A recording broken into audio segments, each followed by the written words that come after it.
જામનગરની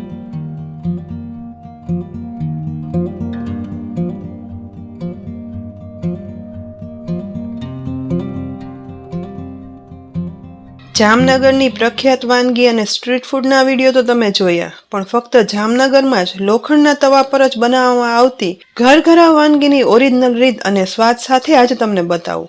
આ વિડીયો જોઈ અને તમે કઢાઈ કે પેન વગર લોઢિયા રીંગણ આ રીતે લોખંડના તવા પર બનાવશો ને તો રીંગણ ના ખાતા હોય ને તે પણ ચોક્કસ ખાતા થઈ જશે। આજે અહીં મેં 5 થી 6 આવા નાના સાઈઝના રીંગણ લીધા છે। આ વાનગીમાં મોટા રીંગણ પસંદ કરવાના બદલે આવા નાના અને ગોળ જ રીંગણ પસંદ કરવાના।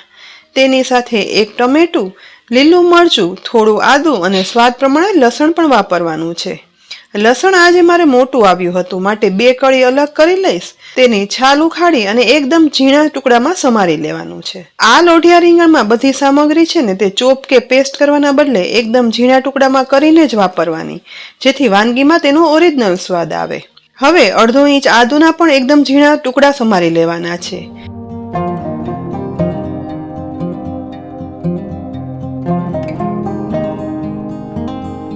તેની સાથે સાથે 1 લીલું મરચું લઈ તેના પણ આવી રીતે નાના ટુકડા કરી લેવાના। અહીં લીલા મરચાની તીખાશ છે ને તે પસંદગી પ્રમાણે વધારે કે ઓછી કરવાની। જો લાલ મરચું ઓછું વાપરવું હોય ને તો તીખું લીલું મરચું વધારે વાપરવાનું। હવે કરેલા આદુ, મરચા અને લસણના ટુકડાને છે ને એક મોટા બાઉલમાં જેમાં આપણે મસાલો મિક્સ કરવો હોય ને તેમાં ઉમેરી દેવાના છે। સાથે લીધેલું ટમેટું છે ને તેને પણ એકદમ ઝીણા ટુકડામાં સમારી લેવાનું છે, જેથી લોઢિયા રીંગણમાં ટમેટાના નાના મોટા ટુકડાની ક્રન્ચીનેસથી અને ખટાશ બંને સરસ આવે। આ ટુકડાને પણ આદુ, મરચાના લસણના બાઉલમાં ઉમેરી દેવાના છે।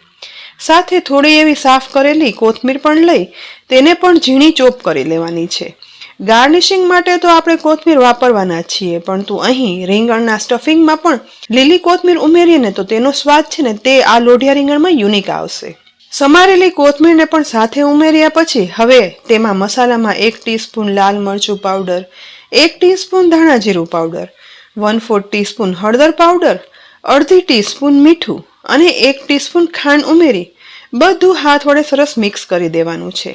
મિક્સ કરતા બસ આવો લચકા જેવો મસાલો બની અને તૈયાર થાય ને એ પછી આ મસાલાને સાઈડમાં રાખી લેવાનું। હવે આ સમયે જ લીધેલા રીંગણનો ઉપયોગ કરવાનો છે, તો રીંગણની આ રીતે ચપ્પુ વડે ડીટીયાનો ભાગ કાઢી લેવાનું। ત્યાર પછી ચોપર સ્ટેન્ડ પર ઊભું રાખી તેની જાડી સ્લાઇસમાં કટ કરી નાના આ રીંગણના 3 ભાગ પાડી લીધા છે। અહીં એકદમ પતલી સ્લાઇસ ના રાખતા આવી થોડી થિકનેસ વાળી જ રીંગણની સ્લાઇસ રાખવાની। હવે બનેલી આ સ્લાઇસમાં એક ઊભો કટ આ રીતે લગાવી દેશું, જેની અંદર આપણે મસાલો બનાવ્યો છે ને તે સ્ટફ કરવાનો છે। હા, રીંગણ સમારવાનું કામ છે ને હંમેશા સ્ટફિંગ બની જાય ને એ પછી જ કરવાનું, જેથી રીંગણ છે ને તે વધારે સમય એમનેમ કટિંગ કરી ન રહેતા કાળા ના પડે। અહીં બધા રીંગણની આ રીતે જાડી સ્લાઇસ થઈ જાય ને એ પછી કોઈ પણ એક સ્લાઇસને લઈ તેમાં રહેલા કટની અંદર બનાવેલું સ્ટફિંગ છે ને તે સમાઈને એ રીતે ભરી દેવાનું છે। આખા ટુકડામાં સમારેલા આદુ, મરચા, લસણ અને ટમેટાને લીધે આ સ્ટફિંગમાં રીંગણ ચડ્યા પછી દરેક વસ્તુનો એક યુનિક અલગ ટેસ્ટ આવે છે। આ રીતે એક પછી એક બધી સ્લાઇસમાં મસાલો ભરી અને તૈયાર કરી લીધા પછી બસ હવે રીંગણની સ્લાઇસમાં સ્ટફિંગ ભરાઈ જાય ને એટલે બાકી રહેલો મસાલો છે ને તેનો ઉપયોગ આપણે છેલ્લે કરવાના છીએ। પણ એ પહેલા લોઢિયા રીંગણ બનાવવા માટે અહીં મેં લોખંડનો તવો લીધો છે। તેને ગેસની મીડિયમ ફ્લેમ પર રાખી તેમાં 4 ટીસ્પૂન જેટલું શીંગ તેલ ઉમેરી દઈશું। આ લોઢિયા રીંગણમાં શીંગ તેલ જ વપરાય છે, માટે બને ત્યાં સુધી શીંગ તેલ જ વાપરવાનું। તેલ ગરમ થઈ જાય ને એટલે તેમાં અડધી ટીસ્પૂન રાઈ, અડધી ટીસ્પૂન જીરું, ચપટી હિંગ, થોડા મીઠા લીમડાના પાન વઘારી દેવાના છે। બધો વઘાર સરસ ફૂટવા લાગે ને એટલે આ સમયે મસાલાથી સ્ટફ કરેલી સ્લાઇસ છે ને એ બાજુથી નહીં પણ તું પ્લેન સાઈડથી આ રીતે તેલમાં ગોઠવી દેવાની છે। લોખંડના તવાને ગુજરાતીની ગામઠી ભાષામાં લોઢી કહે અને તેના પર બનતા આ રીંગણને લોઢિયા રીંગણ કહેવાય છે, જે જામનગરમાં ખૂબ જ પ્રખ્યાત અને ઘરે ઘરમાં બનતી વાનગી છે। ગરમ થતા તેલના વઘારમાં રીંગણની બધી સ્લાઇસ ગોઠવાઈ જાય ને એટલે આ સમયે ઉપરથી કોઈ પણ જાતના વધારાના મસાલા કે પાણી કાંઈ પણ ઉમેર્યા વગર ફક્ત આ રીંગણને વરાળમાં ચડવા માટે ઢાંકણ ઢાંકી દેવાનું છે। બસ રીંગણ એક સાઈડ ચડે છે ને એ દરમિયાન આ લોઢિયા રીંગણ સાથે ખરેખર ખાવાની મજા આવે એ છે બાજરીનો રોટલો। તો ચાલો ઝટપટ બાજરીનો લોટ લઈ લઈએ અને લોટ બાંધી રોટલો ટીપી અને રોટલો પણ બનાવી લઈએ.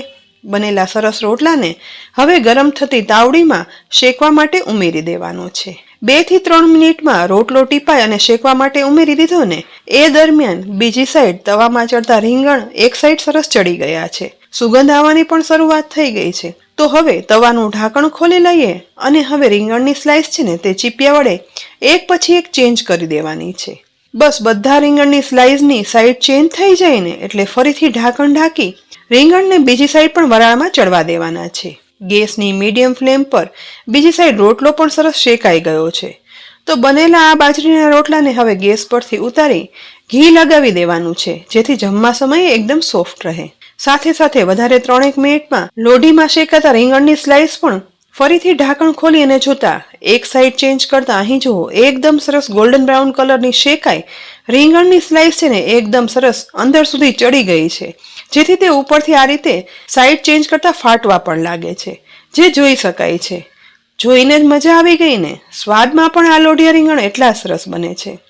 બનેલા આ લોઢિયા રીંગણની દરેક સ્લાઇસને હવે ચપ્પુ વડે ચેક કરી અને ચડ્યું છે કે નહીં તે પણ ચેક કરી લેવાનું છે.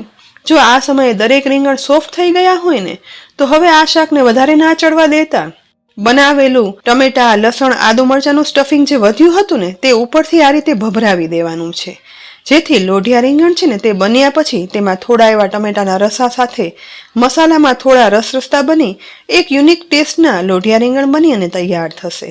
બધું હવે સરસ તવેથા વડે મિક્સ પણ કરવાનું છે. હા, આ સમયે ધ્યાન એ રાખવાનું કે ચડેલી રીંગણની સ્લાઇસ છે ને તે ટુકડા ન થઈ જાય અને આખી રહે.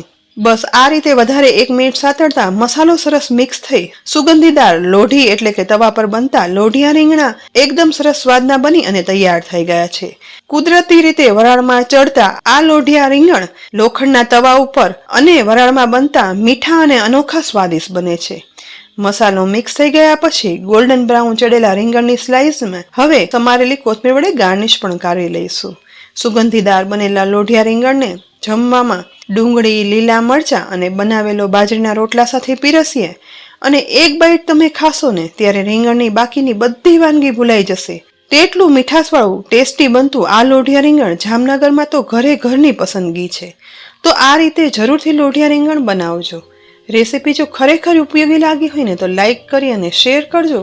સાથે જ અમારી યુટ્યુબ ચેનલ સબસ્ક્રાઈબ કરી અમારા ફેસબુક પેજને લાઈક કરી અને ફોલો કરજો જેથી આવી અનેક ઉપયોગી રેસીપીના અપડેટ્સ તમને તરત જ મળે. આવતીકાલે ફરી મળશું નવી એક ઉપયોગી રેસીપી સાથે. ત્યાં સુધી આવજો.